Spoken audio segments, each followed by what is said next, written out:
But Okay, and thank you, Sandra, and thank you all for being here with us. We are going to discuss several topics related with our research regarding press, regarding literature, and as the main subject being the First World War in Africa.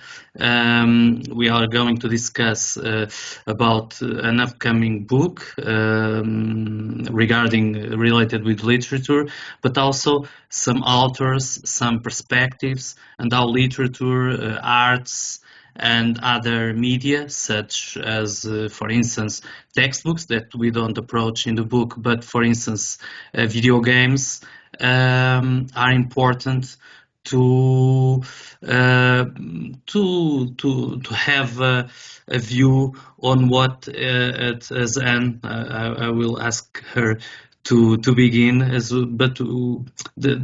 all those media are important. I think we will think to cover or to try to solve some issues, most of them connected with the lack of information and the lack of testimonies for at the time. But Anne, please.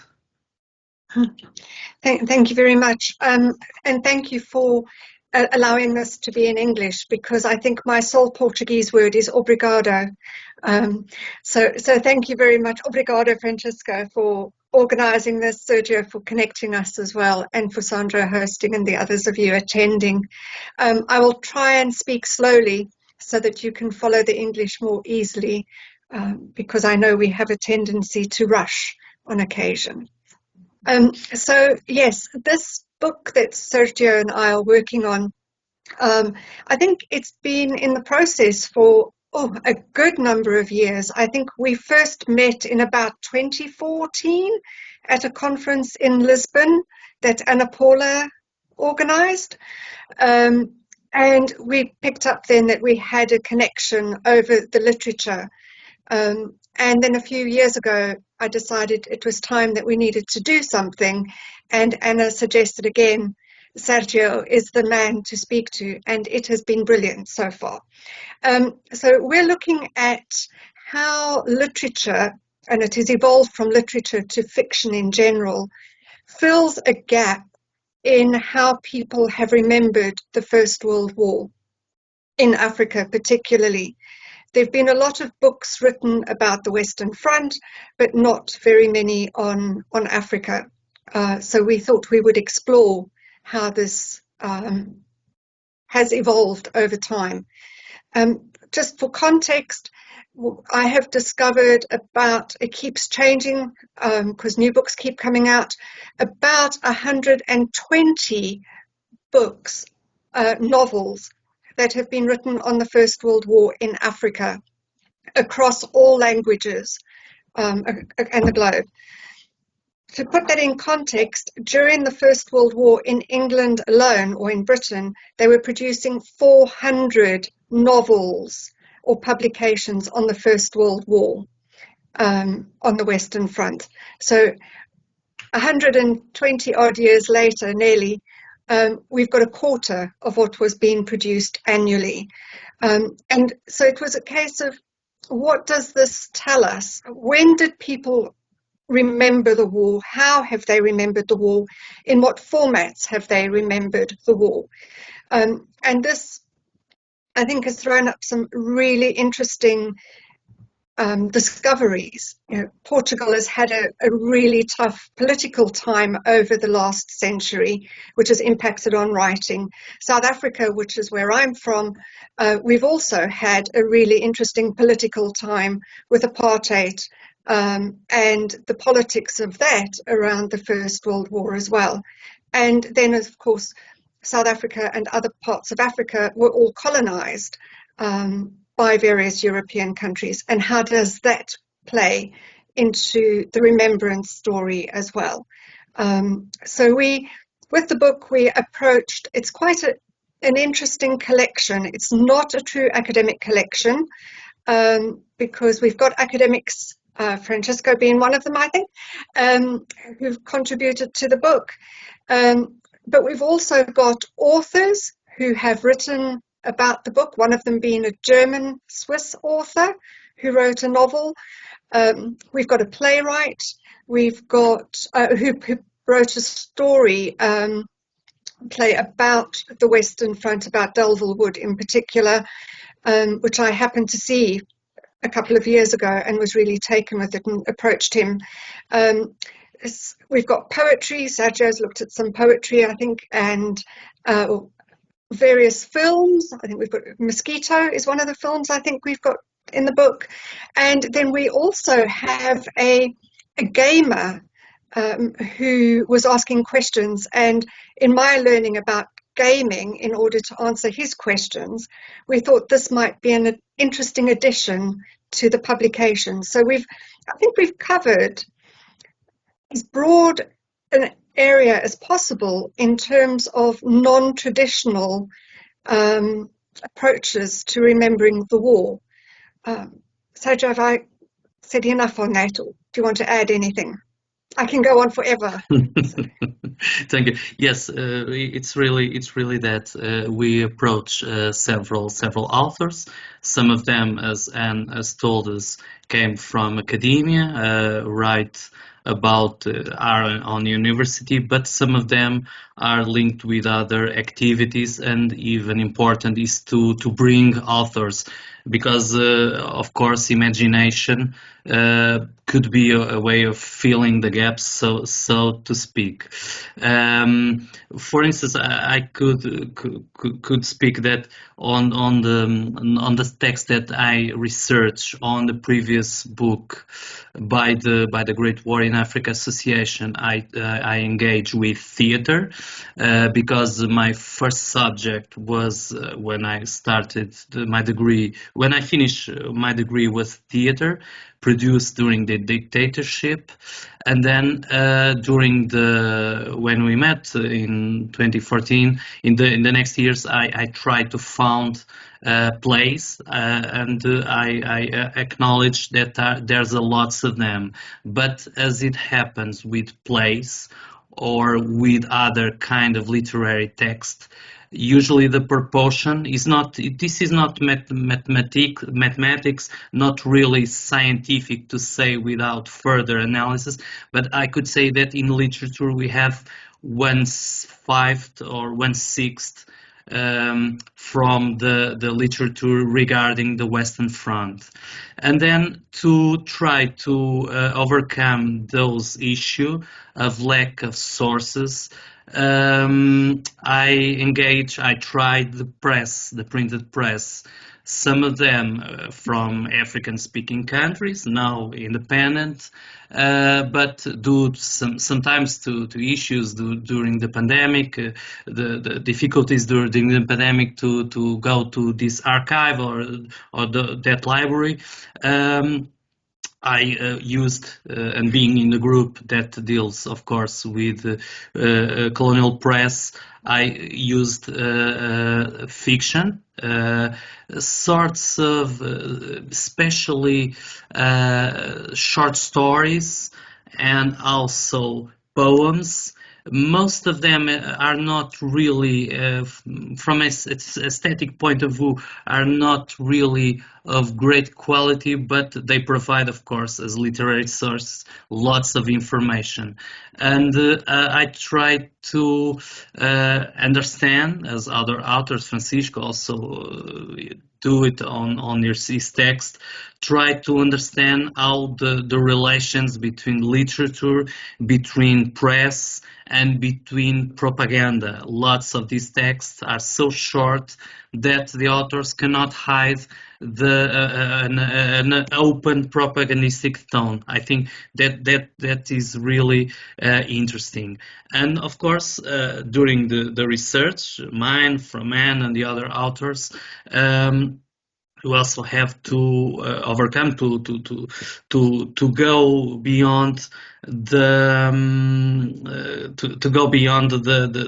way of literature, because we consider, of course, memoirs, and there's a lot of them. For instance, for the Portuguese case, some of the memoirs by Carlos Selvagem or António de Sértima had very strong quality, literary quality. At sometimes Carlos Selvagem and even António de Sértima look like they are writing a novel instead of memoirs. And of course, this is also important because one of the authors, Lima Garcia, that worked on the Guarda Polytechnic, tried to develop, and Silvia Correia from Porto, and I'm only talking about Portuguese authors, Portuguese historians, tried to relate, due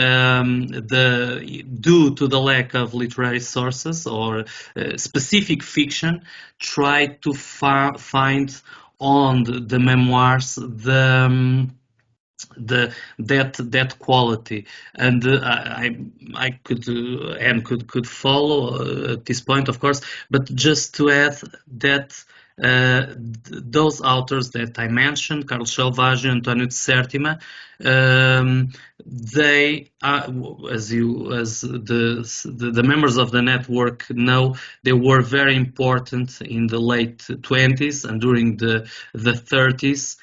In the way that they wrote a lot about colonial literature, and that experience during the First World War was really important, and the dictatorship tried to publicize their novels, because they enter contests of colonial literature, and at that point, probably it is, as you know, as we all know, it was a crucial point, the late 20s and the early 30s, to colonial literature. And I think those writers and some of those fiction, even though it's forgotten,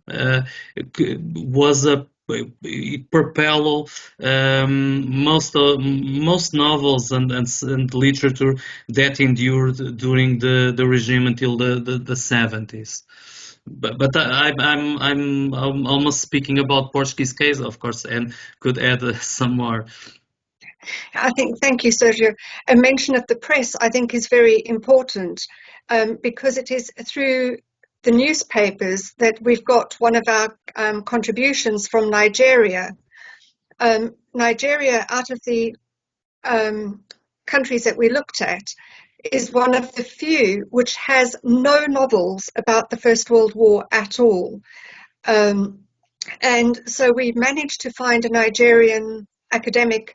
He's actually he runs a political activist community, who also, as an academic, has written quite a long article on how the war was portrayed in the Nigerian media, effectively showing that the First World War meant nothing really to Nigerians, because just before the outbreak of war in February, Lord Lugard had united North and South Nigeria, and that caused a clash because of the North being Muslim and the South being Christian, and trying to unite them into one administration. That's caused far more anxiety and disruption in the country than the First World War, despite them sending 20-odd thousand troops to East Africa and also into Cameroon, etc. So we've looked at the gaps as well. As Sergio mentioned about the Portuguese case, between the 1930s and 1970s, there's a gap. And we can see that a similar sort of thing in roughly the South African context as well.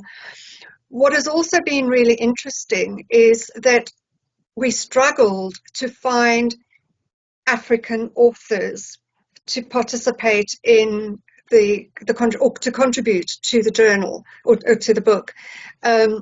mean, I regard myself as African, but I live in Britain, so and I work between the two. Most of the authors have got a global north experience approach. We really did struggle to find people in Africa to write about Africa, and I think that silence as well is very telling. And I think out of all of our novels and plays, etc., I think we've only got something like 3 Black African authors across that 100-odd books who have written about the war. And that, again, is very telling in terms of the gaps, etc. And so this is what we're looking, I think, at using the publication to tell us is, what voices are there, who has spoken, and what the gaps are. And then to try and, I think, eventually work out why these gaps are there. And I suppose, is it important for us to try and fill them, or for people in the future to try and fill them? And how do we do that when we're now a generation or two beyond the generation that was there? So, yeah. I could have more, because of course in the First World War the African front was backwater. In Portugal, a recent book has the name of A Guerra que Portugal quis esquecer, the war that Portugal wanted to forget.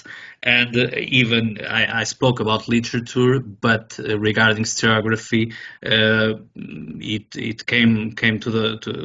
it was published during the centenary.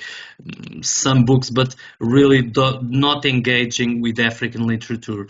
And furthermore, as we discussed, the Second World War commemorations, and for Portuguese case, of course, the colonial wars or the liberation struggles during the 60s are of course recent, and overshadow the importance that the First World War, more distant in time, could have. I think it's also important to mention.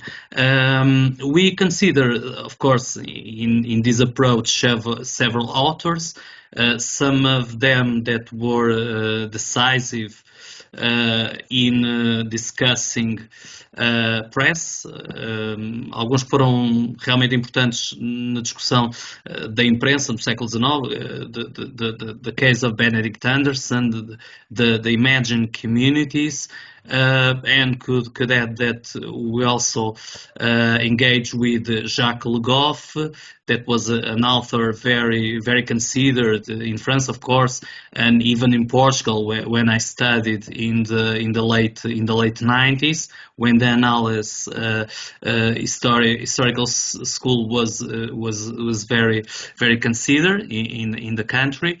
And we also engage a dialogue with Pierre Nora and this concept of sites of memory, lieux de mémoire, because we also understand that some of these texts try to create sites of memory.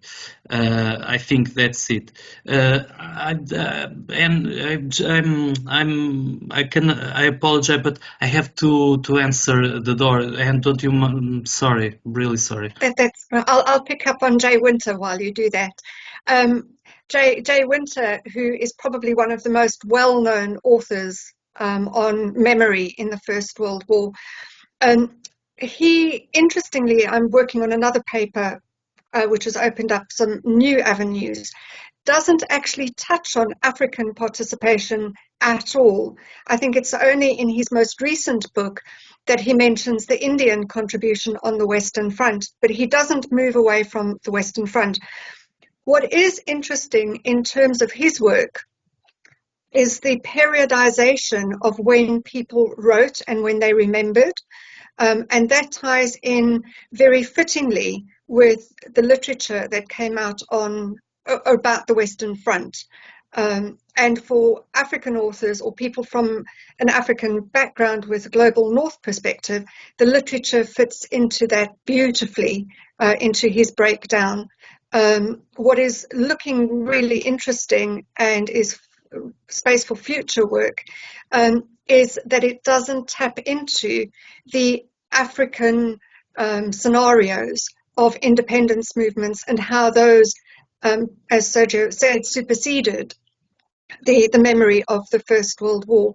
So it's looking like we might have to have a new theory or a new sort of periodization of how memory is working in Africa. And I think that's particularly pertinent in light of people like Abdul Razak Gurna, who was given the Nobel Prize for Literature in about 2022, and the Booker Prize as well, for his book Afterlives, which is about the First World War in Africa and his exploration of what it meant for his family from a German Muslim Zanzibar background, getting involved in the war, and what it means today.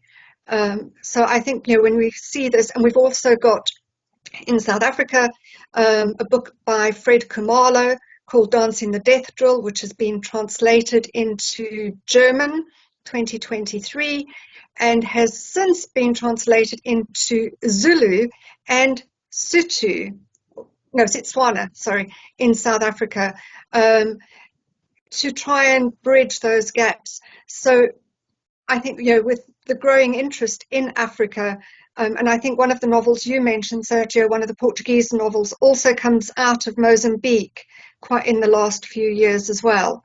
So where they don't fit into people like Jay Winter's trajectory or into Dan Todman's trajectory of how historians work, but they are important, and we need to start revisiting how memory in Africa works. And I think a point Sergio mentioned early on, which we haven't touched on, are textbooks, and the lack of coverage, or not necessarily the lack of coverage, but what is covered in the curriculums in the different countries.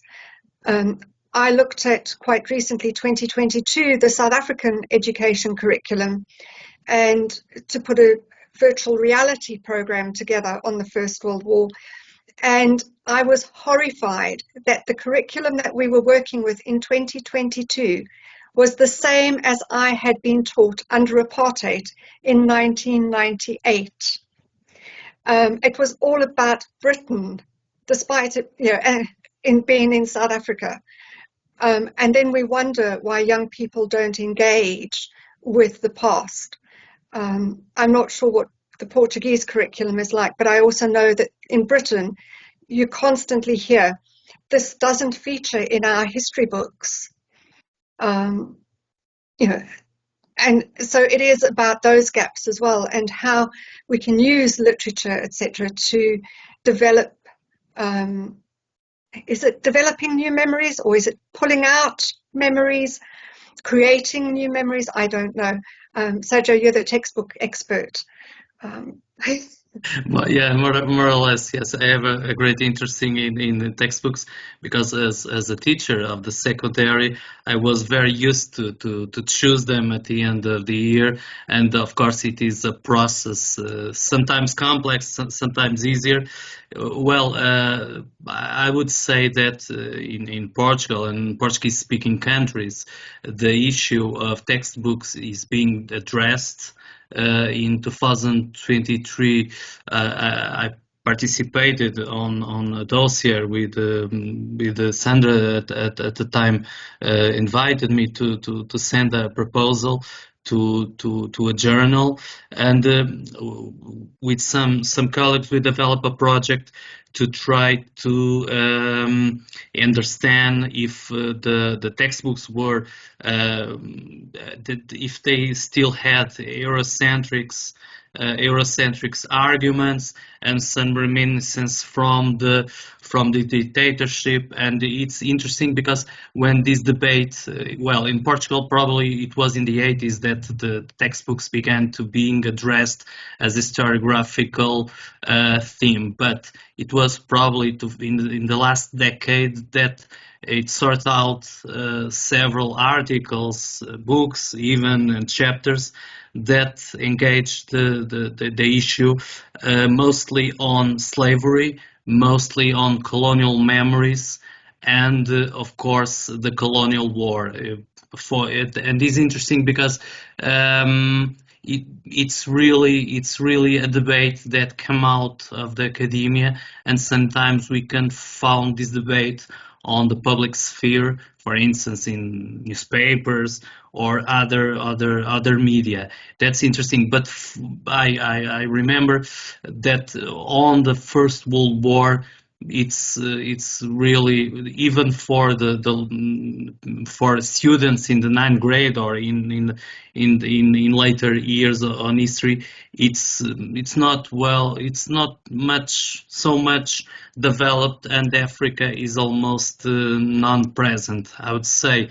It's a paradox that came from the times of the war itself. Portugal engaged the war mostly for keeping the colonies under his rule, but in the end the experience was forgotten, and of course the Flanders, the Western Front became dominant. I think the textbooks are not so far that of the reality that was told by the late Republic or the Estado Novo regime, the dictatorship, or even democracy, of course. But I also consider that it could be a problem, because during the dictatorship, the historiography on the Republic was very aggressive with the regime, and the participation in the war, of course, could be chanted on the terms of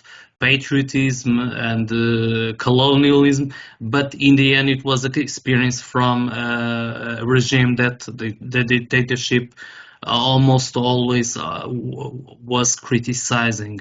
But of course, it's an opinion. I think that it is needed more studies around textbooks and the way we teach and the way people learn on that equation of history is important, memory is important. We all know that, but in school, humanities and social sciences are losing increasingly importance. That's a paradox or equation, so to speak. And I don't know. Yeah, and it's across the board. In the UK, South Africa, I think it's the same sort of issues. What I wonder, it struck me looking at Samuel Hines, who had served, he's an American serviceman in the Second World War, who's looked at the trajectory of memory and writing as well. In his second book, he does actually have a whole chapter on other theatres. Most of the chapter is on T.E. Lawrence, but he does spend one page on the East Africa campaign. In particular, Francis Brett Young, who was another soldier who served in the medical corps in East Africa, and then wrote a fictional book, but also a non-fiction book. And he commented that Brett Young's book was published too soon. It came out in 1916, and it wasn't romantic enough. And I wonder if this isn't the thing about the African theatre, that it doesn't have the same excitement that there was, excitement, if all can be exciting, on the Western Front. Africa was quite dreary. It was foot slogging. Wild encounters with wild animals were not all that exciting. People actually, I don't know about the Portuguese perception, but in the British and South African perceptions, the men were going on safari. It was a holiday to go to East Africa. We didn't have the big battles that were had in France. And so I can see where Hines is coming from, that it isn't a romantic encounter, but it is a very important encounter. And I find it fascinating, coming back to the textbooks and other perceptions about the war, how neglected it is when the problems we have in Africa today can effectively be taken back to the end of the First World War. When the treaties were signed, the mandate system was put in place, the agreements were made as to the boundaries that defined Africa. And it's around those boundaries, I think, that we have a lot of conflict today. And so people focus on the actual conflict, but don't look back or realize that it was actually the First World War that has led to a lot of that conflict. Sergio, I don't know if you want to add to that or... Yes, I can add. In literature, what I could find was mostly on newspapers, for instance, or periodical press, and mostly Portuguese authors writing. Sometimes the short stories don't have enough space to engage some exotic aspects. Other times they insert the typical stereotypes or from the novel Savage, for instance, but really there is I couldn't find almost no novels, but the press in that particular was very interesting. But because we can find lots of information, and this information defines that it was a sort of fashion. Some writers, even veterans, wrote about the experience. That kind of literature is a sort of replacing the sometimes a suitor, sometimes a husband, sometimes other difficulty for the war. It's a kind of adaptation of literature in a sort way where the writers replace the opposition by the war. The difficulty is the war. That's why probably regarding of Fernando Pessoa, that wrote 3 not completed short stories, or even Aquilino Ribeiro, a very well known writer, but left 1 short story. But of the Western Front, the experience is almost didn't left many traces. And of course, I think that's interesting to find what could be said and what could be related with other literature that came out in the next decades. That is, if can be some traces could be related.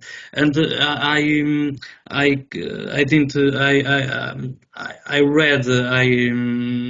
studied other book that is from Luís Trindade, that from the IGSCP, Instituto de História Contemporânea for Lisbon.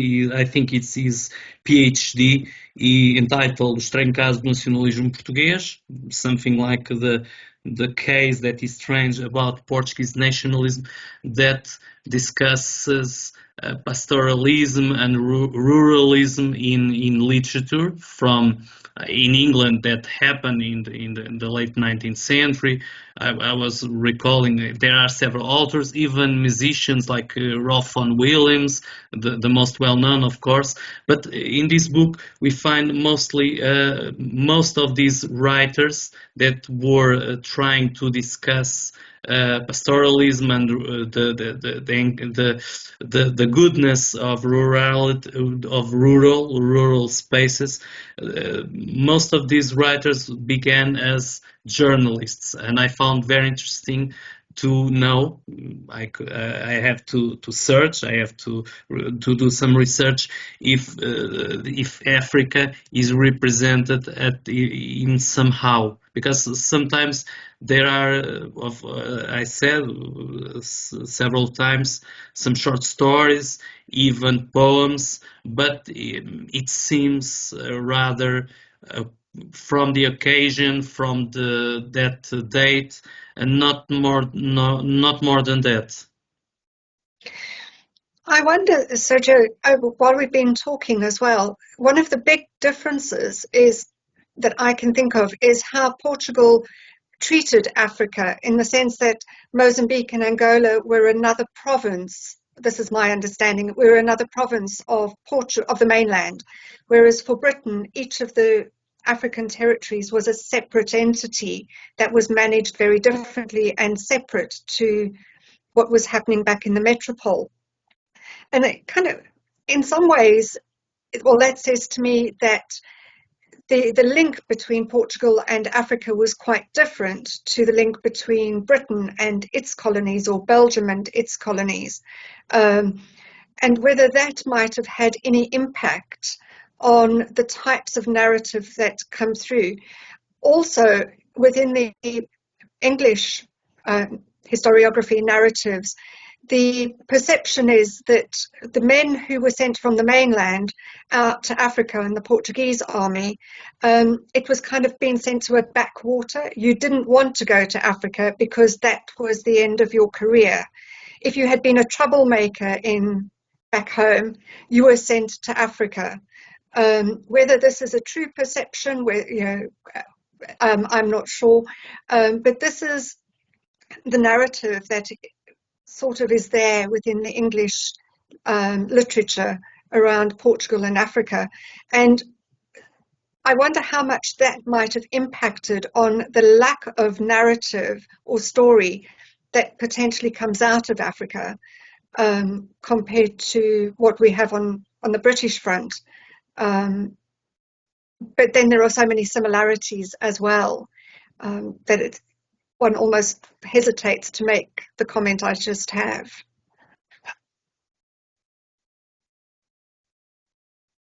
Sorry. Yes, I tend to agree with you on those aspects. The experience, of course, of war was shortest in Angola. In Mozambique was more intense, of course, with Vorbeck, and some of the battles or some of the skirmish against Vorbeck were the regime tried at certain point to elevate those battles or skirmishes as true epics, but in the end, the public memory, even though buried two unknown soldiers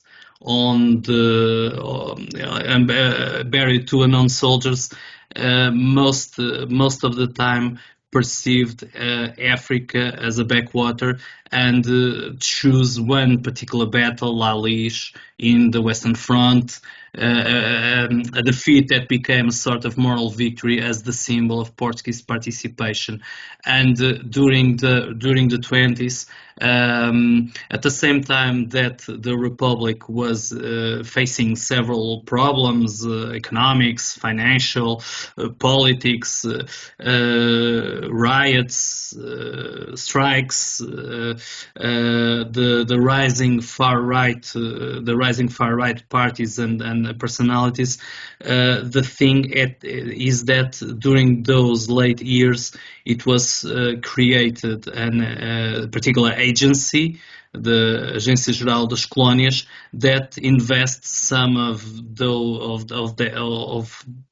its activity on literature, creating a prize, and I read it at sometimes some writers telling that until then, of course, they were exaggerating. Of course, there was no colonial literature, there was no literary experience. Of course, they clearly exaggerating, but they were trying to express that most of those literature was filled with memoirs more than with fiction, and I think that could be an answer of what you're saying. And the other is what several Portuguese historians define as the empire between the reality and the imagination. And we recur again to imagination because there was a lot in the 30s and the 40s, lots of literature, lots of propaganda, but as an historian, Cláudio Castelo, find out not really programs of colonization. That's a kind of paradox of increasing propaganda, but not really investment. And I think literature at some point in the 30s and the 40s, not really in the 20s, tried to fill, of course, that other gap of creating and romanticizing the image of Africa. I remember to read literature on a newspaper, of a Cape Verdean newspaper from the 50s, where is a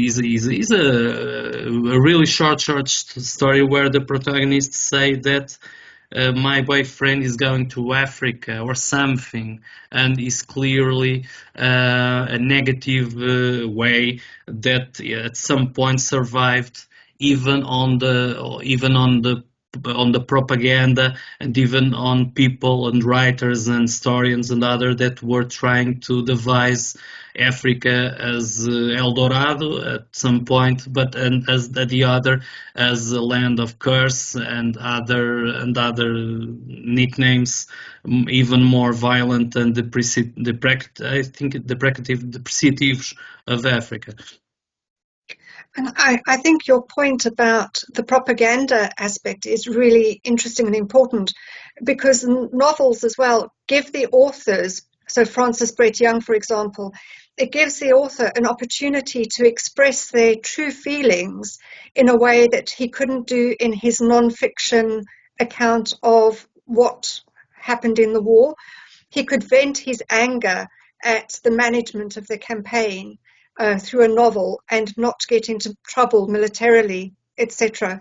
But what is quite striking as well are the German authors. So we've got a couple of papers on German texts, and one is by a British man living in Germany who is translating German texts into English by an author called De Haas. Now, De Haas served as a missionary to start with in German East Africa, and then when war broke out, joined the Schutztruppe. And he's written a lot of little stories in fiction that deal with the war. So they kind of, are they real, are they not? Because he's portrayed them as real, but yeah, it's one of those kind of grey areas. But he's not the only one. But what is really interesting in terms of the memoirs as well is that these are being used during the 1930s for Germany to reclaim its colonies. And some of these authors are allowed to continue, but others are stopped when the Nazi Party comes into power, because these authors are not seen to be supporting the National Socialist agenda. In terms of how they perceived the First World War. Von Lettow-Vorbeck himself falls out with Hitler, and for various reasons, because of his stature, he cannot be put into a concentration camp, which is Hitler's preferred treatment of him. But he can cut off all supplies, etc. So people who are supportive of von Lettow-Vorbeck and the Governor Schnee, they have their writing careers, their military careers stopped effectively, and yeah, memoirs are just not published, or stories published, unless they are supporting the propaganda of what is coming through in 1930s Germany. So I think that is a very strong example of how literature is used to express feelings that people have where it's not safe to do so in a formal if they were to write a letter to the press, they would probably get into trouble. But writing a short story that gets published in the press is going to have a very different reaction to it, because I'm just a novelist or I'm just a storyteller. And then again, that is used in the 30s with all the development there. And again, it links with later inquiries as well. In that, this is moving away from the literature in a way, but I think it's quite pertinent and be interesting to make these links with the current stuff coming through, like Abdul Razak and Fred Kamala. If you look at the publication of theses in America on the First World War in Africa by Fort Leavenworth, which is the military academy for the United States Army, you find blocks of theses developed or published about 3-4 years before America invades one of the Middle Eastern countries. I haven't been able to make that link with the current invasion. I think we're still too soon for that. But it is really interesting with the previous 3 invasions by America into the Middle East. You have a significant number of dissertations and theses coming out of America that deal with von Lettow fallback and irregular warfare in particular. So it'd be interesting to see what the correlation is with literature, plays, poetry, etc., in relation to modern conflicts that refer back to the First World War. Just some observations that I've been making. And pertinent, as you said, because really literature invite us to new kind of analysis.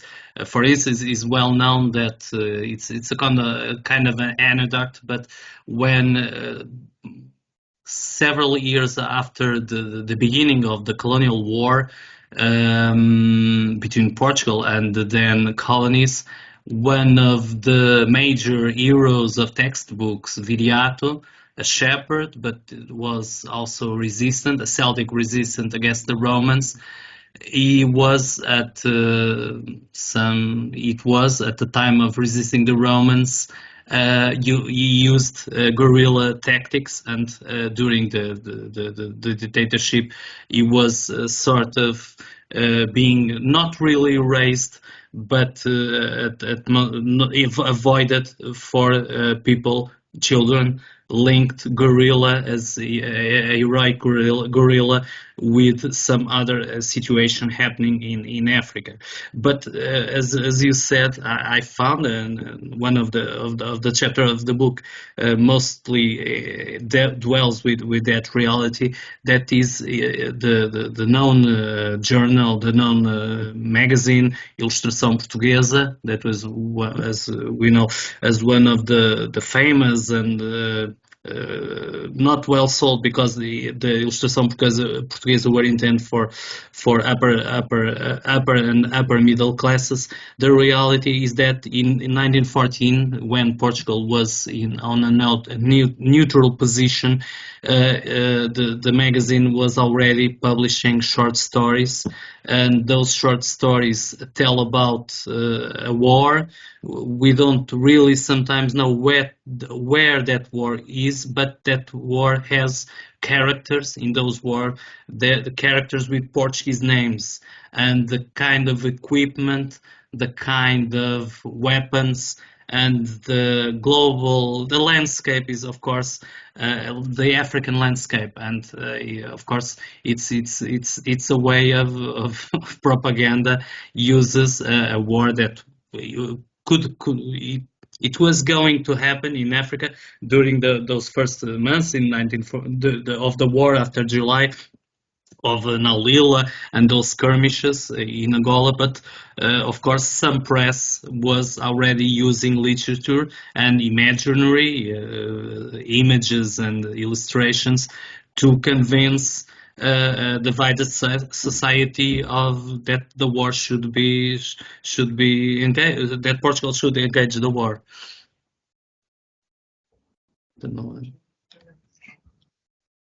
Yes.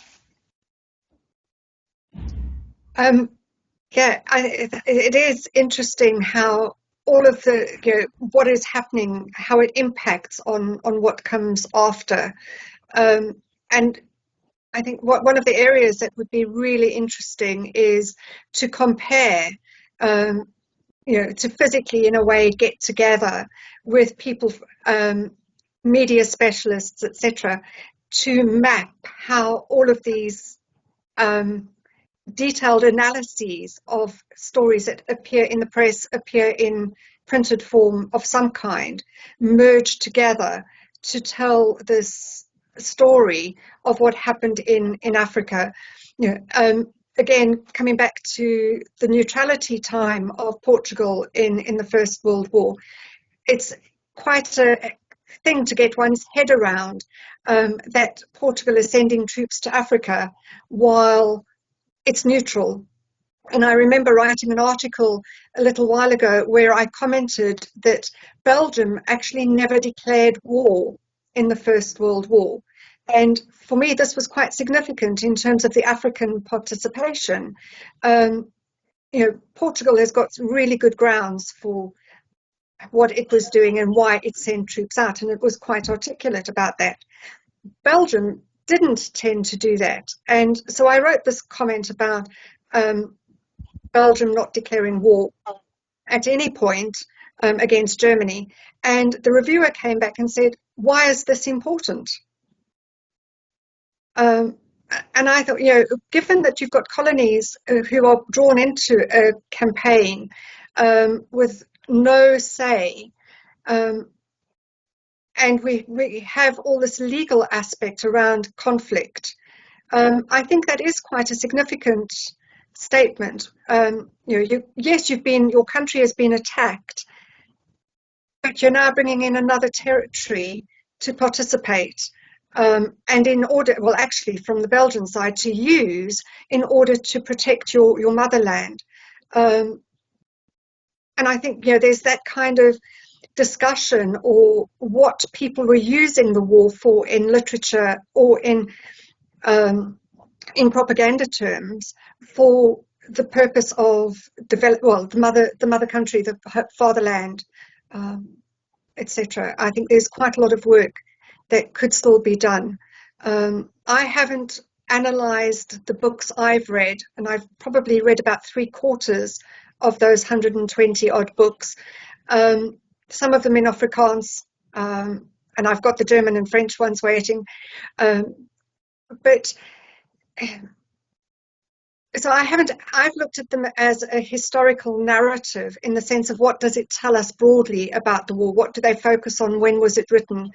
I think some detailed analysis of those, in the same way that most of our Portuguese contributors to the book have done, where the texts have been analysed quite deeply to various degrees. I think we need to do that with with the English texts and perhaps the German texts as well, to see what parallels can be drawn in order to understand the war then, the reaction to the war then, but also now, looking back 115 years on.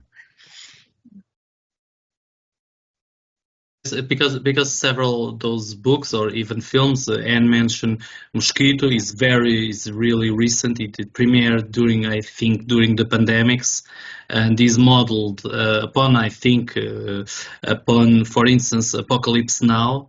The Apocalypse Now, as we all know, is modeled on the Art of Darkness. Is interesting at this point, of course, and is a reflection on colonialism, Portuguese colonialism. But at some point, it's also an internal reflection on war and on the person, on the protagonist that enters, that went to Mozambique. Some aspects of the film are really interesting, and of course, we have those who wrote at the time in the 20s, in the 30s, probably in the late 40s, and then some literature that came out, literature and film, and of course video games that are more recent. And we also we didn't analyze, but of course it came out very recently, A Cegueira do Rio, The Blindness of the River, from Miyakoto, that also engage on the First War in Mozambique. That is not so common, those kind of reflection of literature written in Portuguese. Also, I think also we consider other authors. Anne mentioned Samuel Innes. I know it mostly from the Western Front, and other authors that also were interesting for us, such as João Manuel Neves, that wrote a book about Moçambique, the colonial Moçambique, named O Si Mesmo como Sujeito Imperial. He has I think one chapter around the First World War, and our reflection, of course, our conversations, and the project itself dwells on fiction, on history, what can be said, what can be written, and we had some texts on poetry. For instance, some poetry was written much later. It's the case of authors that participated on the First World War, but wrote poetry in the 60s during for instance, during the colonial war. But at some point, it could be considered, of course. It can be considered an ongoing project, because there's other arts, the arts and forms of expressions that also could be added. I know that is a Brazilian historian working in Portugal, Andrelis Santorum, that is developing a very interesting project founded by the FCT, the National Portuguese Agency, that has as a subject the theater that was presented, the companies of theaters that were on the colonies, and how they wrote a particular place for that or that colony, or how they adapt themes and how they presented on stage on different ways. And I think theater could have that advantage of also because it has no the need of reading is not essential, and all those aspects like the scene itself, the closes, the expression, and even the way that how censorship, for instance, in Portugal and other countries, engage with theater. I think it could be also a source, or even video games, because there's a lots of mostly placed on the Western Front, but I'm not. When I was younger, I was a fan, but nowadays, due to lack of time, I'm not a player anymore for most cases.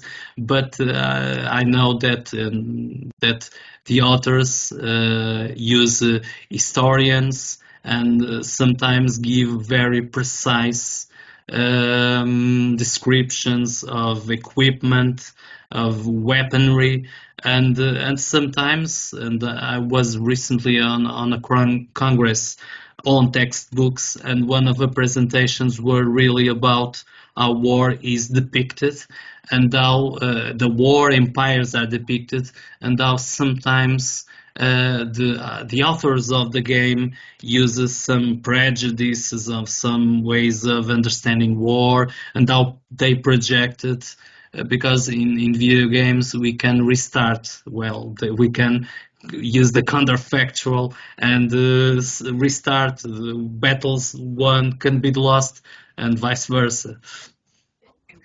I think it's an important aspect. I think we've in the book we've got 11 video games mentioned that deal with various of the African theatres in the First World War, and some engage far more in depth than others.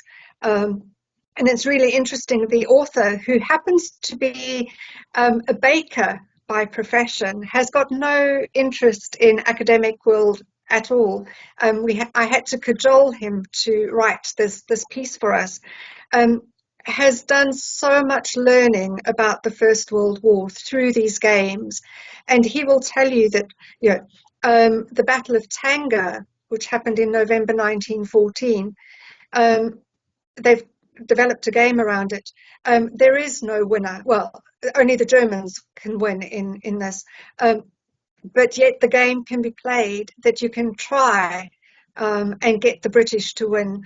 So it's really interesting to see how somebody who is from a completely non-academic, doesn't really like reading background, has engaged with the First World War because of games, and how he got to Africa is still one of those mysteries.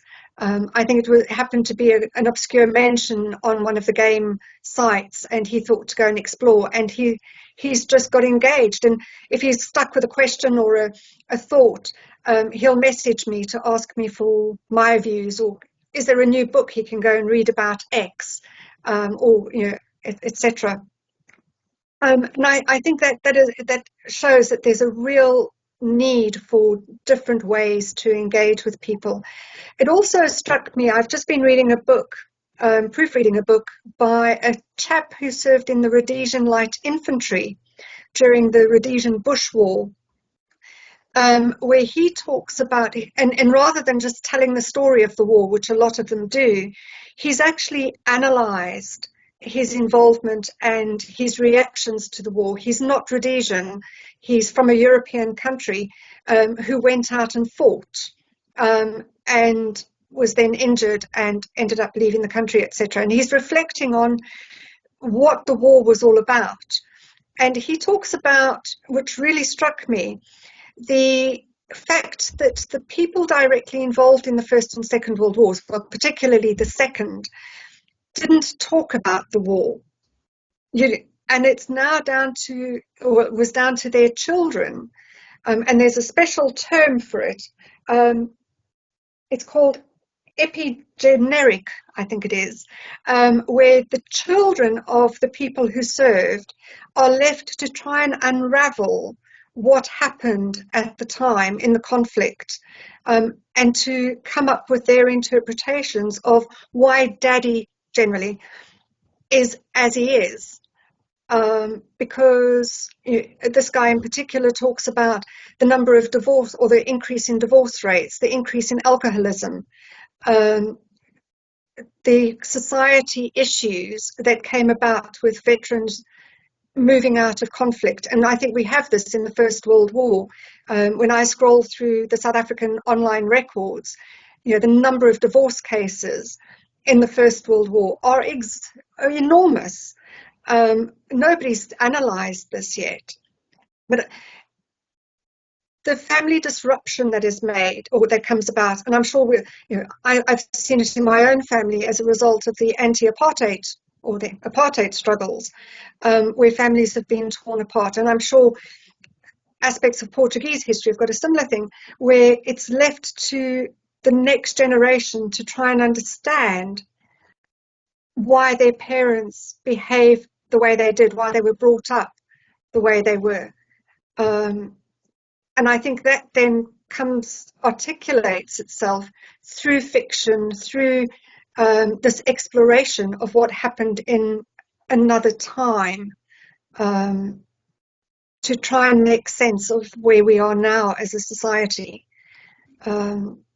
irrespective of background, which I think it's quite scary in one way if this is how we have to try and deal with our memories and make sense of our past.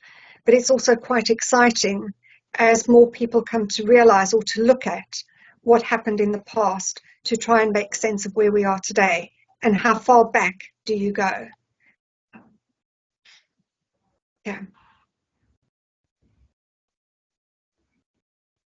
Yes, I could add that I found some plays that engage with trauma, and they were they had the support from a Liga dos Combatentes, from the Portuguese combatant leagues that were formed after the First World War. But even I think the main author, Eduardo Faria, that was in Africa, he fought on Mozambique.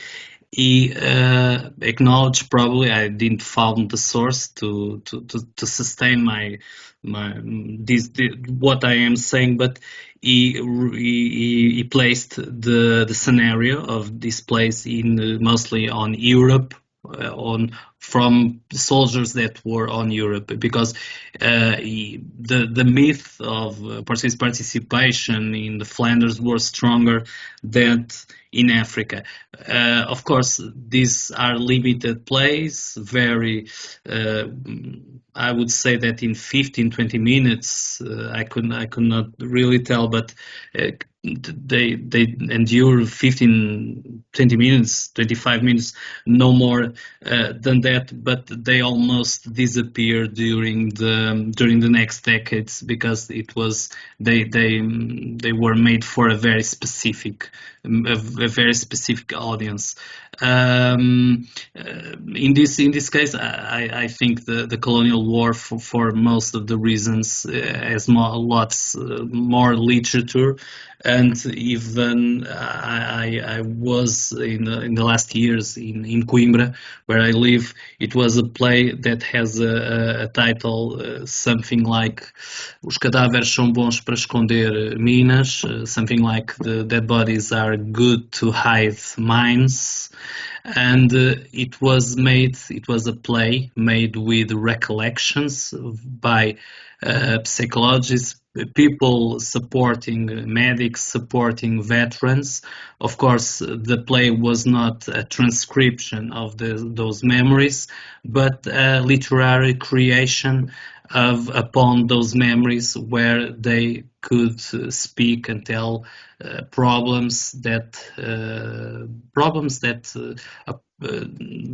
created several issues with families, and was saying, and that play was performed in Coimbra, I think in other cities, and it has a strong impact on the audience, for the things that were said, and for the situation that in some cases are not well known, or people don't read or don't speak about that reality of veteran and post-traumatic disorder stress. And I think it was really interesting. It was really interesting, but it was not really a play by veterans, but among lots of recollections.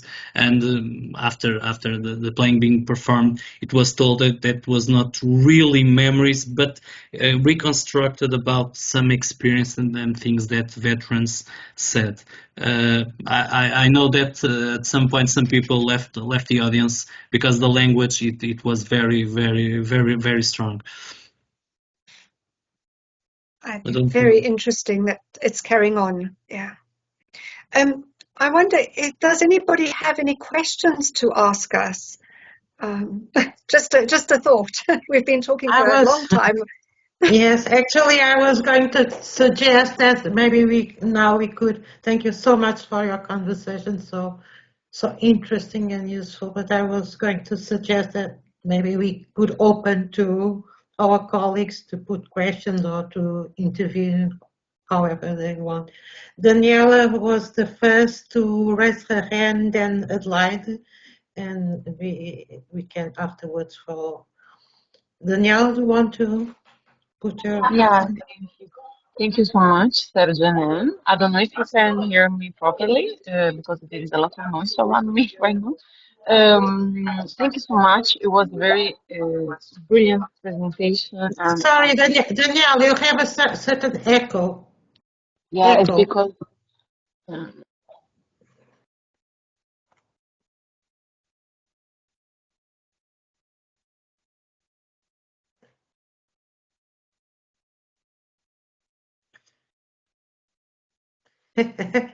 Has disappeared. She got scared with the echo. She must be trying to get on. Perhaps Adelaide can speak, and then afterwards, when Daniela comes in, she can put a question. Please, Adelaide. Okay. Thank you so much for this conversation class, like a classroom conversation. It was really enlightening. But I have some questions about what you think. The writers went to the war, many of them, with like fighting for a good cause, a true cause. So the Portuguese writers went to the war, but they didn't write immediately. So I believe that some of them write a few years after, and then along their lives, they came back to the subject in some other in various ways. So I think it's really traumatic for everyone that participates, and so they manifested themselves. Their memoirs were transformed in novels, in romances, but years after, I believe that the timing is interesting to analyze.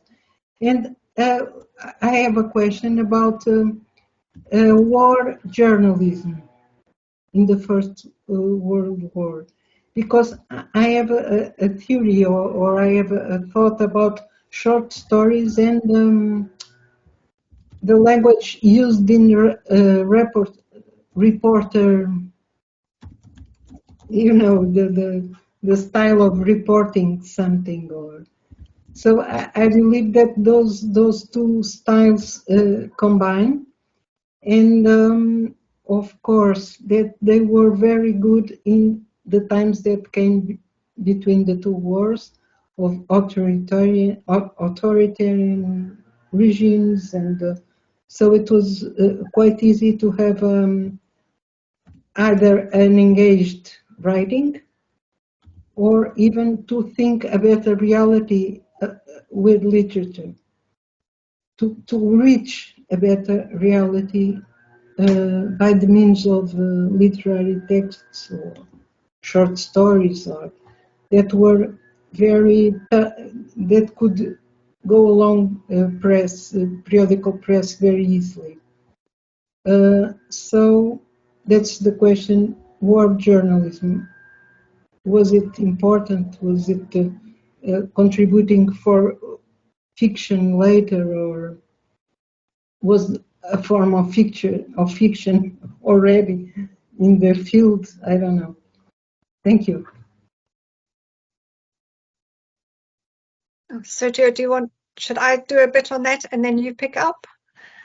Yes, of course, could be. Yes, go ahead. Okay, I can't comment on the Portuguese front with the journalism, but on the British side, it was all processed through the company Reuters, which happened to be headed by a guy who had been in South Africa before he took over from Baron Reuter in about 1516. And so everything that goes into South African press is mediated through one sort of source. What we find there is that we do have a few journalists on the battlefront, so particularly in Southwest Africa, Namibia. 2 journalists have written their memoirs, and we have another one in the East Africa campaign who is also editing the paper back in Pretoria at the same time. Pretoria paper is the government mouthpiece. So how, everything that goes in is quite sanitized. But again, creative in the sense that it's telling the story that government wants to be told. The nationalist press in South Africa at the time is actually very clever in the sense that they can't speak out against the war because that would be regarded as treason. So they take the Reuters reports and they publish those in the Afrikaans press, almost as a tongue-in-cheek response to what is happening on the front, which again needs a lot more work done to it. There is quite a lot of freedom, anti-war expression in South Africa because we have a rebellion at the start of the war, and so government don't clamp down on that too much. And there are complaints in the British English or the English South African press that the Afrikaans are allowed to have too much say. but they also have to tread this very fine line. And they use what comes out of the English journalism very creatively. And on your other point about the time frames of people writing, in looking at my new model that I'm kind of thinking about, linking with Jay Winter and Dan Todman, etc., and the African writing, it struck me that authors might have experienced, or when they wrote, is linked with Elisabeth Kubler-Ross's stages of grief. So there's those 5 stages, which are anger, denial, or it's denial, anger, acceptance, etc. And so, yeah, it's going to be too late for this book, Sergio. We might have to do another one. But it really struck me that it's worth looking at what stage of an author's life they wrote the book and what they wrote, because it might well be part of that psychological pattern that Elisabeth Kubler-Ross spoke about. But interesting how these thoughts are coming together now. Sergio, I'll let you continue with your thoughts on those answers. Okay, thank you. Well, the period that it's a very interesting question. First of all, Adelaide, the period that follows the people, soldiers, veterans to write. Sometimes we assume that the books are written several years ago, but I remember Jaime Cortesão in his memoirs saying something is too late to write my memoirs, and the year is 1919. But of course, we are in the Portuguese case. We are mostly discussing officers and not really soldiers. Most of them were not really on the front line. Some of them wrote, for instance, Barbus, Le Faux, he wrote his memoirs in 1915, and he published 1916, something like that. But the thing is that the First World War revealed a sort of ambiguous literature that wavers between fiction and between memoirs. It's one thing, there's another, and of course there is a kind of journalist style, a journalist style, sometimes a diarist, because some passages are clear being taken from a diary, some others are clearly memoirs, and there's a lots of styles in there.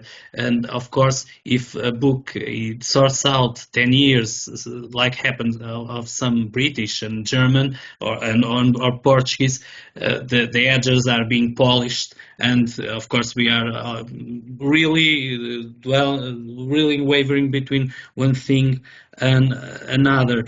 But regarding war journalism, yes, most of the studies are about the Western Front.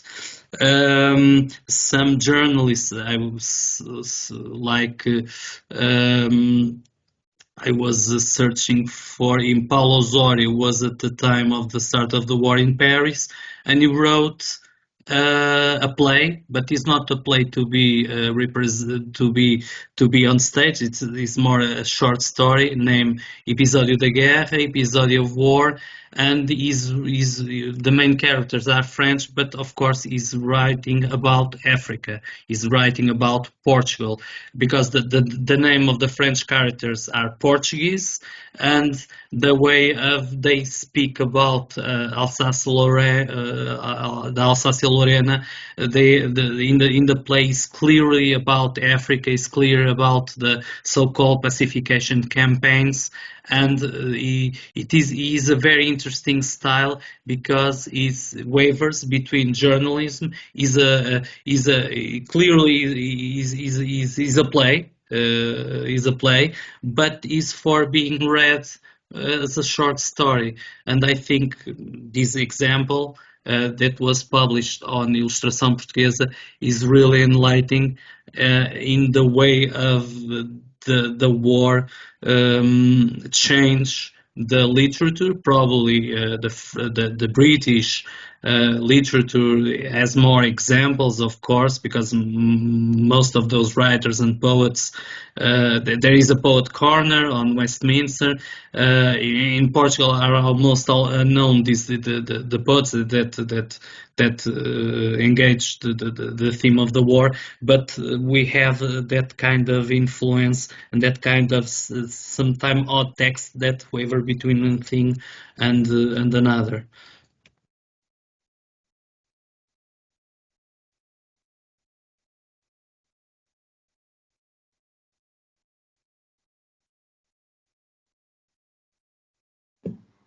Okay, Daniela, thank you so much. Daniela, do you want to put your question in? Daniela?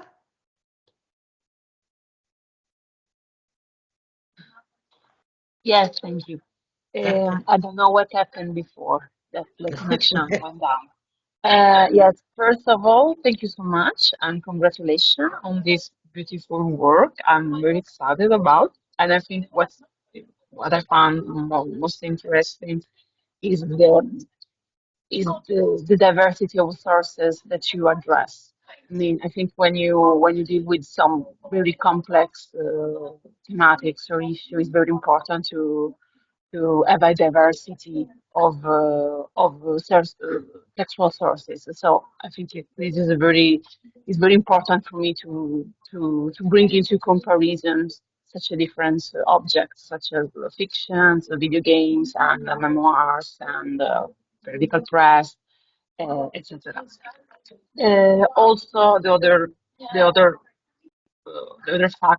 thing that I want to stress is that the difference between the years of publication of in the case of literature, of course, because I don't know anything about video games, but like in the case of literature, I think what really is very important to me is this counterpoint between uh, be- like later representation, like for example, in the case of Gurna, which is a post-colonial writer, let's say that, with colonial literature, for example, in the case of the memoir addressed by Sergio, even if memoir are a sort of later representation, because it's always a posteriori.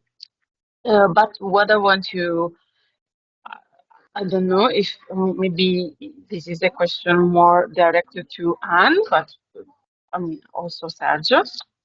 You mentioned that you were able to identify, not identify, but to put in your work just four writers from Africa, is what you said. So I would like to you maybe can you elaborate a little bit about these authors, the works, and then that's it. And thank you so much. Thank you. And yes, an interesting question or point. And thank you for your very kind words about our publication. It's been quite exciting. So the one author is the Nigerian, who I mentioned, who's writing on the newspapers. And we were put in touch with him. It is really interesting. We had put a call for papers onto HNet and through various other networks, and nobody came forward. So all of these we had to approach people who we knew or word of mouth to get contributions, which I think is quite telling as well. So our Nigerian Philip came to us through another connection, Nigerian lady who attends quite a lot of our conferences with the Great War Africa Association, and she emailed out to her network. And we got two contributions. One is Philip on the Nigerian media, and we've got another one which is due in, coming in towards the end of the month, on song in the Nigerian army, from a historian who's never really worked on this area, which is proving rather interesting. But he spoke to some friends in the military and they commented on how important song was. And so he took on the the challenge to look at that. In the other two authors, well, two of them are white, South Africans. One is the playwright, Peter Terry, who is 75, and he wrote the play as though he is looking back on a visit to the Western Front, based on an experience he'd had with a battlefield tour. And well, the other author is a poet by the name of a poetry analyst, also working in education. Sérgio, we should probably put you in touch at some point, because he's written on Makaya with the Dance in the Death Drill, etc. His name is Gerard Genis. Sadly, having been quite excited about the project, academic demands got the better of him, and he hasn't been able to submit anything. However, our fourth contributor is, providing he hasn't got cold feet and is so disgusted with what we've written, is an academic called James, and his surname has just gone out of my head, James, who is a professor of literature. He's Kenyan born and was head of the South African Advanced Studies Centre at the University of Pretoria. He was trained by Ngugi wa Thiong'o in his early career, Ngugi being one of the first black authors to actually mention the First World War in a novel, in his Weep Not Child. And I came across James Ngugi, that's his surname, through another South African historian, where James was chairing a seminar, and I really liked what James was saying and suggested to Sérgio that we approach him. James is very conscious that we haven't been able to get African voices in the way that we had hoped to. And it will be interesting to see what his comments are on the book and what he says in his foreword. He's been held up a bit with his foreword because he's busy editing, final checking, etc., a biography on Ngugi. So, you know, for myself, being an African, living in the global north, writing about Africa, where I don't know what it's like in Portugal, but in Britain, you know, I'm constantly hearing that we're misinterpreting Africa. I've got academic friends in South Africa and elsewhere who are being told they don't understand Africa when articles go for peer review. For me, it was very important that we at least try and source African voices as part of this process, because it is African history we're working with. And the intersection, I hate that word, but it seems to be a common thing, between, you know, the global north and the global south is very important if we're going to write and produce 360-degree unbiased, as much as we can, histories. And that links into other work I'm doing. We're trying to get access to archives more readily available for people both going into Africa, but people also coming from Africa. So there's a whole lot. But in short, those are the African voices that we have got, or who we have got in the publication. If you do know of anybody, please tell me, tell Sérgio, because yeah, we can always do book 2. That's the joy of running our own, well, me running the publishing company with the Great War Africa Association. We can do things like this that are out of the norm. Sérgio, I don't know if there's anything you want to add. No, it's okay. It's okay. It's okay. It's okay. Thank you. Thank you so much, Anna. Ada Posa has written a comment and question in the chat because she cannot speak as she's in the library. Would you like to read and address? Then afterwards, Francisco Soares wants also to speak.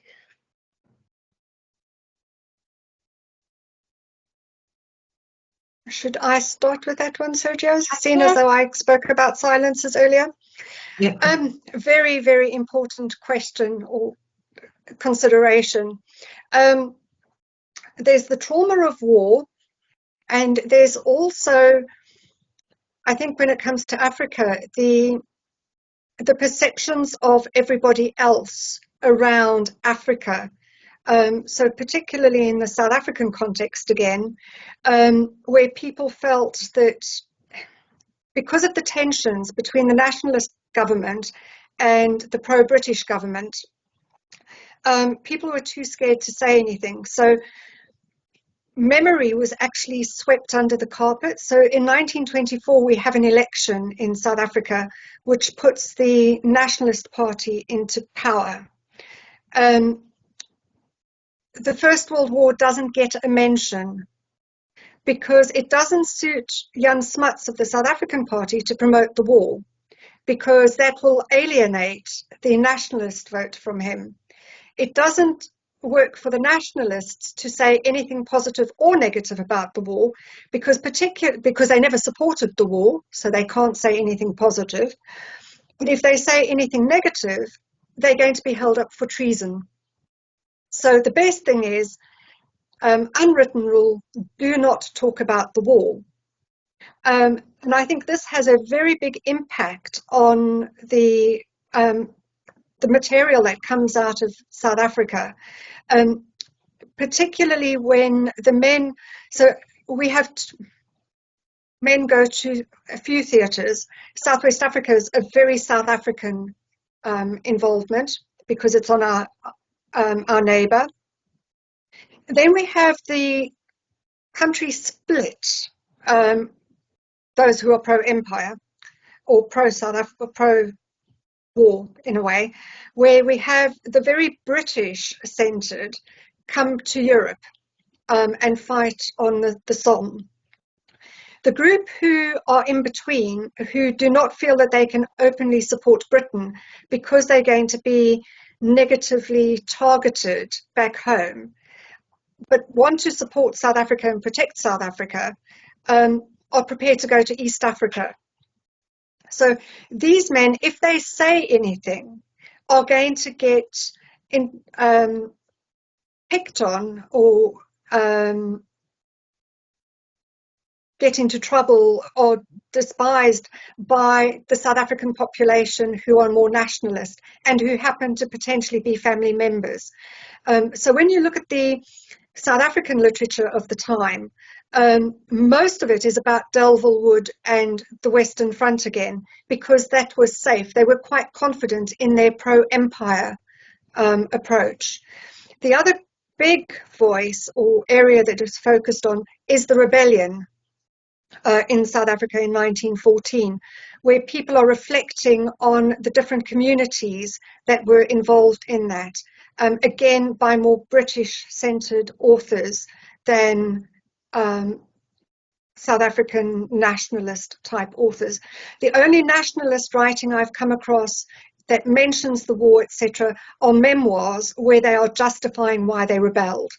It doesn't seem to come through in any other way. So that's part of the reason for the silence in South Africa, apart from the traumas of war. And I think, as alluded to earlier, I think there's a need to do a study on looking at perhaps Elizabeth Kubler-Ross's stages and linking that with the literature as well. Very few novels come out of South Africa by South Africans on the war. It's more about people with a British connection to South Africa who have written about the war. And that silence again is very telling. The other part of silence we have to consider in terms of the African connection is literacy, and particularly Western or European global North literacy. With Black Africa in particular, it was a very oral tradition, and not many of those stories were recorded. The only, so what Black Askari soldiers actually experienced what they felt. They told stories. We know they told stories. Melvin Page talks about the dances that they created around the war as part of their storytelling. These have never been written down.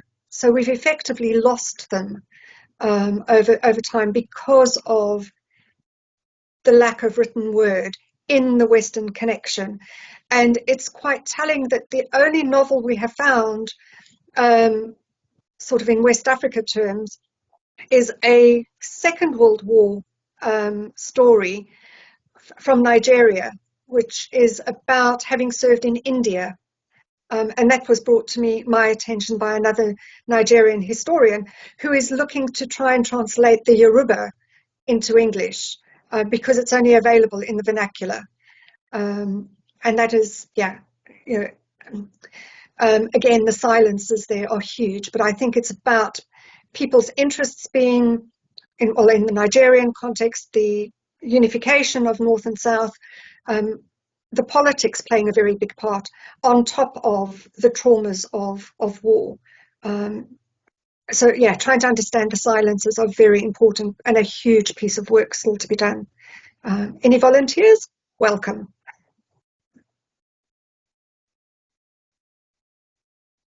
Well, if I can add something, yeah. My research was mostly on Portuguese sources. Francisco research on other African sources. Well, I can say that that's a kind of silences, and it's a paradox that the silence is obtained with noise, because most of the pieces, most of the literature in the 20s are tremendous nationalists. They are really pointing out to a far-right solution, ultra-nationalists, a way of trying to consecrate once more the empire and the country. And it's interesting because in the theater we find two ways of dealing. The first way I already wrote about that, an article in 2021 that is about nationalist plays, and they use the device of ghosts. It's very interesting, but the ghosts are heroes, or so-called heroes from the 15th and the 16th century, from the Age of Discoveries, but they are ghosts nevertheless.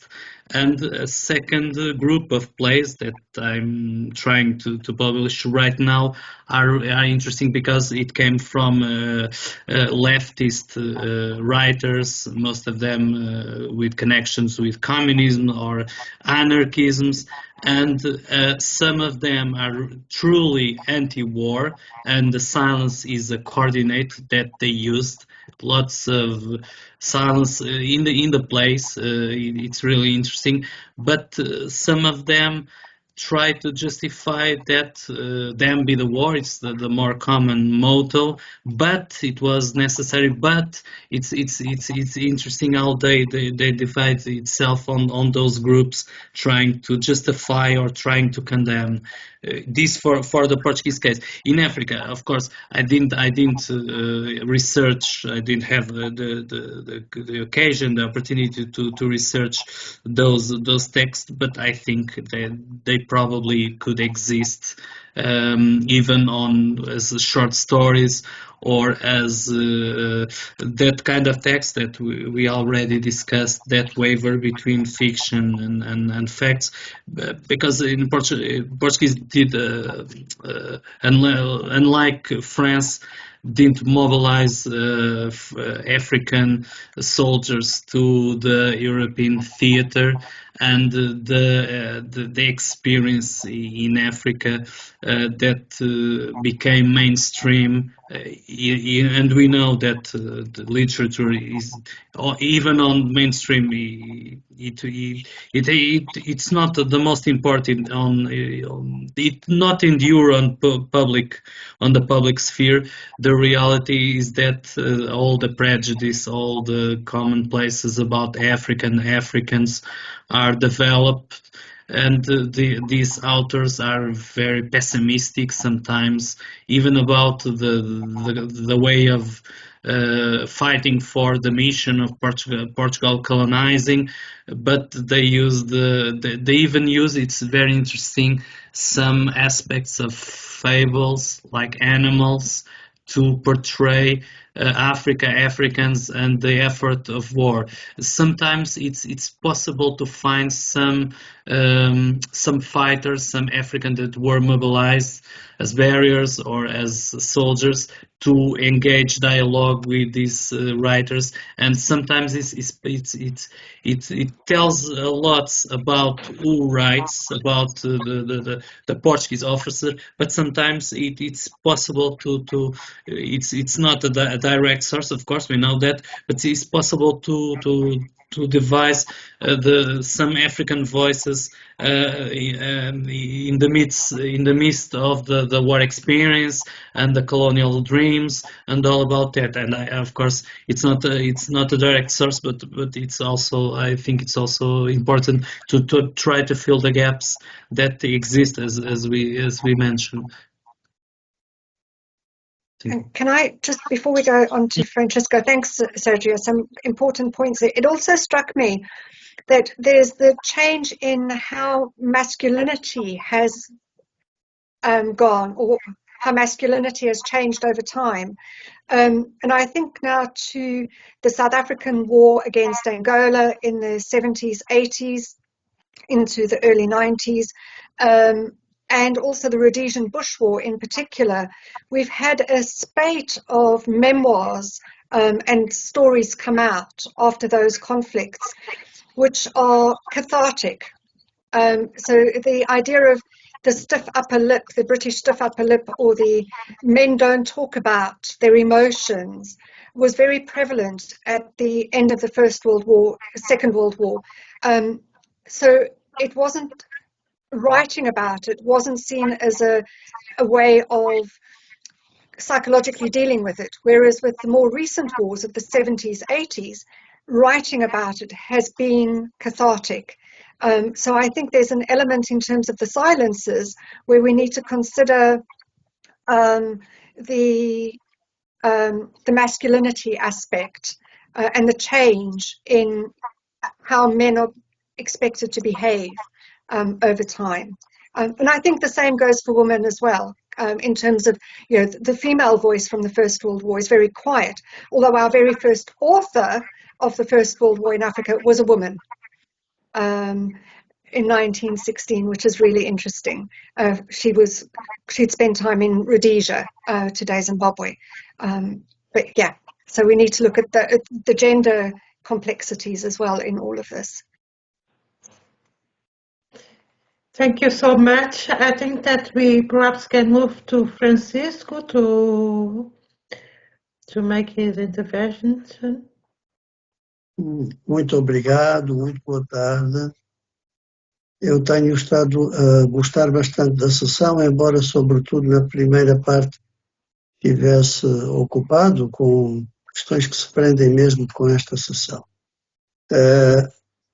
Foi muito proveitosa porque fomos fazendo a comparação, conforme falava o Sérgio e falava a Ana, íamos fazendo a comparação entre o espaço, digamos, lusógrafo, não é?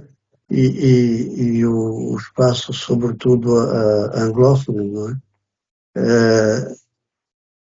E essa comparação foi se aprofundando agora no diálogo posterior, já envolvendo mais pessoas. E a minha fala era justamente no sentido de...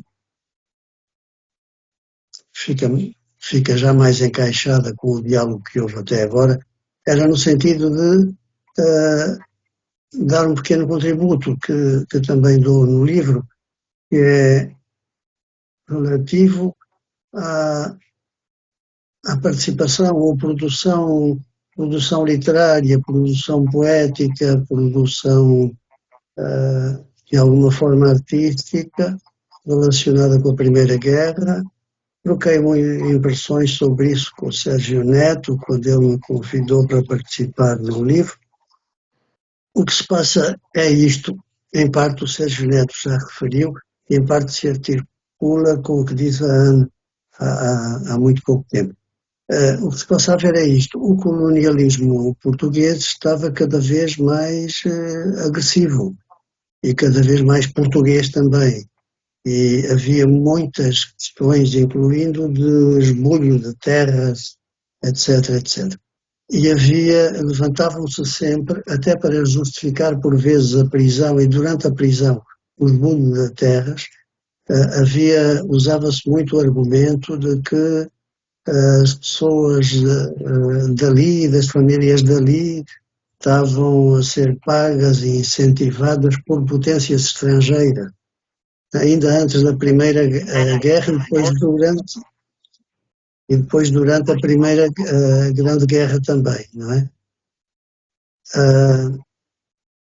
E então isto levava a que as pessoas, por exemplo, António da Assis Júnior, mais destacado advogado dos angolanos na defesa das suas terras, das suas propriedades, em plena guerra, falasse precisamente deste problema, até porque foi preso injustamente, até porque se inventaram que havia uma intenção de fazer uma guerra e tal, uma intentona qualquer para combater os portugueses e tal. E expoliaram uma série de terras. Ele, aliás, defende os angolanos, não toca, evita tocar no assunto da Primeira Guerra. Então, os intelectuais angolanos da época, eles não falam praticamente da Primeira Grande Guerra, sobretudo, eles não têm produção literária que esteja focada ou que tenha episódios significativos passados na Primeira Grande Guerra. Há aqui um eco. Bom, passados na Primeira Grande Guerra. Eles estão focados na sua autodefesa.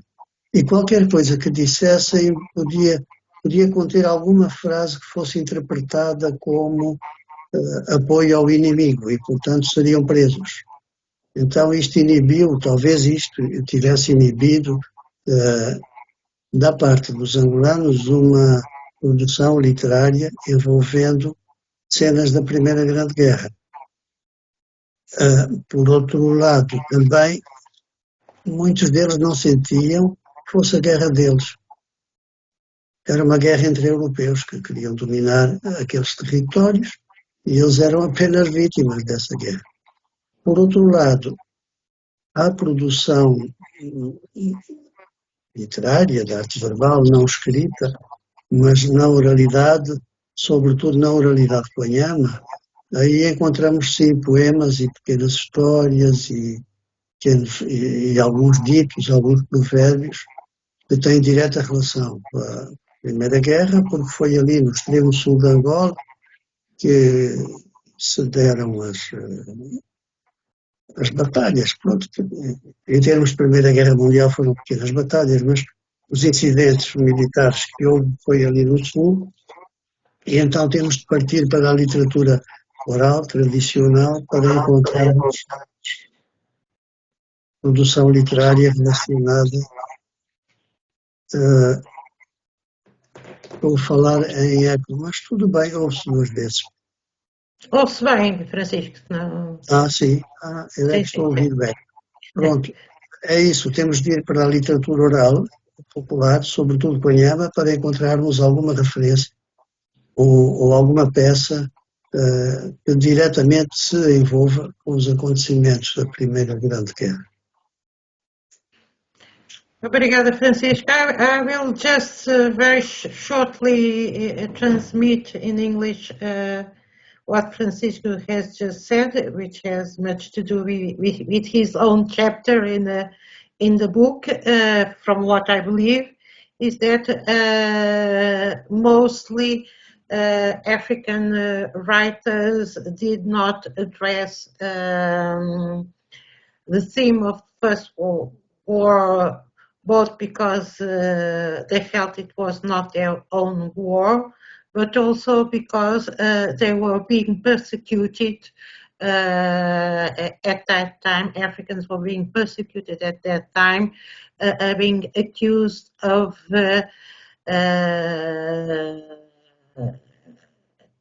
having alliances with foreign countries, enemy foreign countries that were disputing the territories. What Francisco is calling up attention to, a bit in the line of what Anne has already told, is that we need to go back to try to recover what is left of oral histories and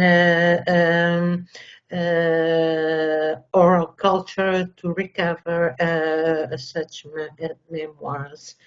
I myself would like just very briefly to add a comment which has a bit to do with what Francisco has just said.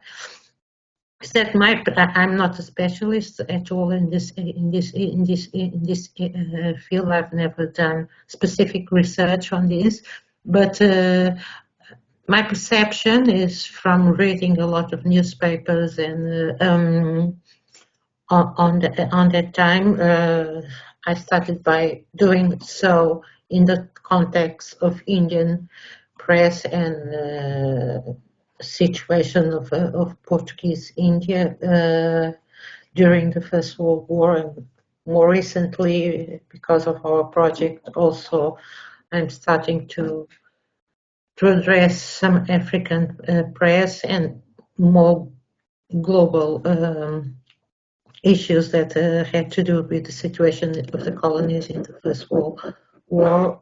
Is that from one end, as I think that Anne has pointed out in the beginning of the conversation, for many colonized people who were mobilized by imperial forces to enter into the war with false promises of greater social justice and greater rights after the war, they felt it was. They felt that in the end they were quite defrauded in their expectations, and on the contrary, what happened after the war is that most promises were forgotten. That was one of a very important reasons, for instance, in India to give a new breath to the nationalist activism, and I think that also that happened in the United States with the black population, and in Africa I'm not so sure. But there's another thing that I think it's quite important, and it links totally with what Francisco has just said. I don't know what happened with the other countries, but in Portuguese African countries, there were at the same during the First World War, there were several revolts, especially I think during the year of 1917, around that 1917, 1918, and there were, and also there are, and for instance in Goa also there are evident not revolts but acts of resistance that are going on that period, and there and there are evident links of conversations, at least with countries, especially Germany, that to a certain degree were considered not to be a possibility of opposing the dominant empire. So there was a an anxiety of empires, of the imperial forces regarding their colonized people, and at the same time this need to say no from the colonized people, to say to affirm, no, we have nothing to do with that. We are minding our own business, and please don't mix us in this kind of conversations. And there's another thing that I would like, and that strikes me not only regarding the newspapers, but when I was doing my PhD research, and more recently, I came across many reports, intelligence reports, connecting with all these movements that link nationalists and alliances with enemy forces. So underground movements, and these reports read almost as stories. There are narratives that are being created, and maybe this could be also a line of research that could be picked by people who are interested. But I don't know if you want to comment on this, and also on and principally in what Francisco has just said, which was very significant.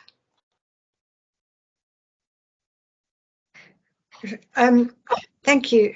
And thank you very much, Francisco, for speaking in Portuguese. Not that I understood anything apart from the odd word, but I think it is very important. And this was one of the things we tried with the book as well, was to get people to write in their home language, and we would translate. The only person to take us up on that offer was the German author, the novelist. So we do have the German text as well as the English text in the book. So thank you for that. Sandra, thank you as well for bringing in your experience with the Indian connection. And that made me think about the Goan population who were in Britain or in Kenya at the time. There is an academic, Clifford Pereira, who works on Goan African history.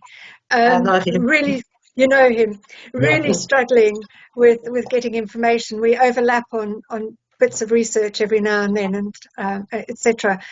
But it's also really interesting that the Asian Indian communities haven't really written anything, although one of the novelists is a man who's now in Canada, called M.G. Vasanji.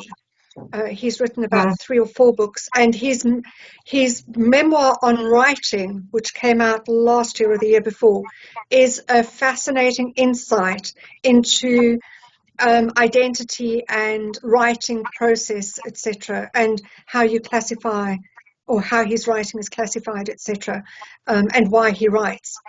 But I think that is an important part to consider. So thank you for bringing that to attention. And if there is any mention about the First World War in Africa in the Goan papers, I think, please let us know, because it's also really interesting when you look at the statistics or the population breakdown, census material for Britain in Africa, or in East Africa particularly. The Goans have a very special line. They are separate to the Indians.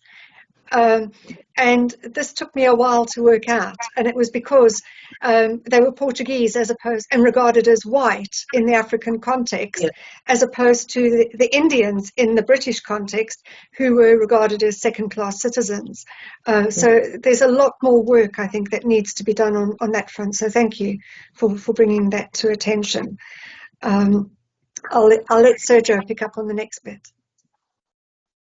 That's okay. Thank you for both comments from Francisco and from translation. Of course, it's important. Some time ago, I spoke to Sandra about some sources that she found, but sometimes of course, we know it's time to read, to explore, and to have the opportunity. I think, apart from historiographical challenge, apart that, I think most of the time could be very difficult to embrace all these challenge, and of course, contemporary history is like that. Yesterday, I was speaking with someone about medieval history. We have a limited number of documents. In contemporary history, if you pick 1, 2, 3 things, they multiply for the infinite. And of course, I remember to speak to Sandra and to Anne and even to Francisco, but sometimes it is really difficult to tackle all these documents and tackle all these archives. But of course, there's I agree with you both that there's a lot to do yet, of course. Okay, if there is no more questions, we are almost 2.5 hours long since we started our conversation. If there are no more questions, no more comments, maybe we could call it off. And thank you again for this marvelous conversation and such an interesting project. I'm sure that we all look forward to reading the book, and maybe afterwards we can have a further change of ideas upon this. Thank you so much, and see you next month. Thank you. You are all invited to come next month. Thank you.